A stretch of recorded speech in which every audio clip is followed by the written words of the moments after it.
Ranger show for that. I've also trained, of course, that was in the area of boxing. Gary Sheffield, baseball. I trained Gary Sheffield for about 8 weeks. Worked on his training nutritional program. Then, of course, football. Shannon Sharp, you guys know Shannon. You know, I worked with Shannon for about 8 weeks. Excellent. He also trained people like Sean Bradley, basketball. Kevin Willis, basketball. So several different athletes, several different areas. I work with entertainers also, wonderful people that some of you may know. You're familiar with Steve Harvey, Mr. Cooper. I mean, that show that comes on, you know. So I guess the IQ principal, I've worked with him for the last 3 years. Matter of fact, he reached about 7 or 8 million people on the radio show. I was on this past Monday, Tuesday, Wednesday. All right, well, we have some demonstrations on our truck, or things on possibly athletes, all, mainly athletes assisted on their team, so. Okay. I'll get them to this one. Okay. Well, guys, one thing, you know, being whatever sport you're in, as being trained, you know, you want to train from functional, let's say functional training to make sure that you're able to be the very best in your sport, whatever that sport is. So we call it functional training. For the most part, it's the type of training that's always going to include core stabilization, that sort of thing. Also cardio.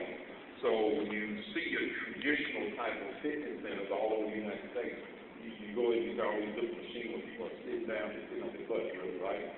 Sitting down and doing shoulder presses, sitting down doing bicep curls, sitting down doing tricep presses, sitting down doing pull down. Well, sitting is not a true functional position unless you're riding in a car, sitting in the classroom, or working on a computer. But ultimate training, functional training should always encompass being on your feet. That's true functional training. Now, of course, we do bench press. I mean, that's part of the deal. That's the deal. You got to do your bench press. But bench press is really wrong. Nobody pushes anything that way. When you press something, you're here. That's in line with body mechanics. That's the true way to train. So more coaches are now going to dumbbell training. And that's why I choose dumbbells to train with.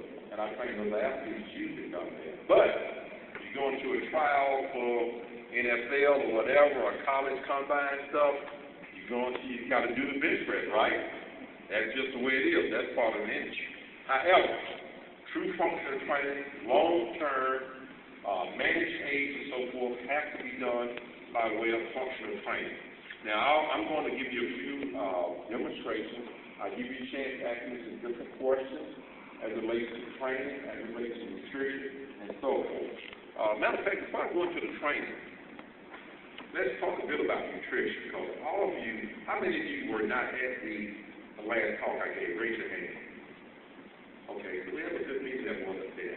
Well, I talked a great deal about the nutrition, particularly with athletes, because nutrition is 75 to 80% of your being able to achieve your goal. Because the body is always in a challenge to reveal new cells and tissue. The only way that's going to happen is through adequate nutrition. You can't reveal cells and tissue off of junk and empty calories. You can't do it. You can't do it off of pizza, chips, soda, sweet, and that kind of stuff. It's not going to happen. If you want to be the very best at your game, you got to give the body quality nutrition. That's the way it is. As an athlete, when you line up in front of a guy who's given time to his nutrition and stays on top of his deal as far as rest and so forth, he is going to put your tail every time. Your natural ability may get you so far, but the guys, all the young ladies who follow that nutritional regimen, they will outlast you. That's just the way it is. So you want to make sure you pay very close attention to that. Now, what should nutrition look like? Okay. Well, definitely shouldn't be pizza for breakfast. Nothing for breakfast or fruit foods. Okay. Now, what should breakfast look like? I know you guys here, students at the university, you pretty much have to grab, what's being offered to you. But I ate at the cafeteria today, and we had a conversation about that a few minutes ago. I got some real chicken. It had the cheese on it, because I don't eat the cheese, so I don't have growth hormone like you guys do. You young ladies, y'all have a high amount of growth hormone, you can burn stuff like that up. Mine is not quite as high now because I'm 50 years old now. So I'm careful about having cheeses and things that are high in dairy, that sort of thing. So I break the cheese off, but I still need the quality protein to repair cells and tissue. That's what protein does. So I had the chicken, then I had you also had the vegetables, mixed vegetables there, full of antioxidants, also high in fiber, needed that. Then you had the pineapple there, the cafeteria. Pineapple actually digestive enzyme, so I needed that.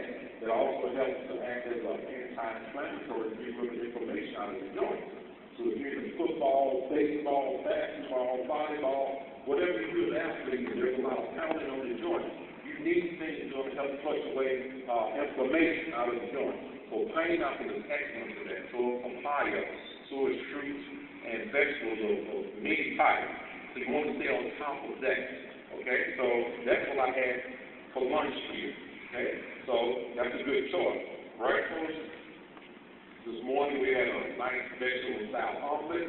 I didn't have the bacon. I didn't have the grits full of butter floating around and that kind of stuff. Now, see, and again, as an athlete, you always got to think about performance. What is going to give me the best energy level, long-lasting energy level? Well, it's the nutrition, so you got to make good choices. You take in things like bacon or red meat, a bunch of grease floating around in your gut, you better believe it is going to hamper your performance. Your body's not going to be able to recover this quick. And you're going to be sluggish, no doubt about it, 100%. But so many athletes don't understand that. They think that's going to be a way of life. It's about like, it's similar to having a Maserati or a Porsche. You put regular gas in it. You're not going to get the best performance from doing that. So you got to be on top of that nutrition. What's your breakfast look like? Okay. There's granola cereal is great. It's easy to get a hold to. There's bran cereals. You can use soy milk or low-fat milk. I prefer soy milk because, again, it's a carbohydrate. And it's good and it's healthy for the body. I prefer some type of fruit, apples, pears, melons, berries, any of that, antioxidants, full of fiber, that's the body recovers. You can have your eggs is great. Oh, what about cholesterol? If you smoke them in grease, then yes, you will have a problem. But you can have them salt scrambled, you can have them boiled, you can have them whole medium. However, eggs is the best and the number one form of protein there is. Nothing is better than an egg. When I was training to develop my physique, I would have 15 to 20 eggs a day. What about the cholesterol? My cholesterol is 86. So that means my pipes are sweet flame. In the yellow is what's called lecithin and choline, which have fat-burning properties. Now, if you're prone to cholesterol problems because of genetics, then okay, you need to be careful. But other than that, an egg is a perfect protein and is one of the best forms of protein there is. So, you should always have that as part of the diet. Have chicken, fish as part of the diet. It's going to be red meat, maybe once a week. If you got to have it. You don't have to have it, just forget about it. Use other forms of protein that won't hang around the body 48 hours. Because if you're an athlete, you're training generally on a daily basis, some type of training. So you want to make sure the body recover, have recovered, able to do, and ready to do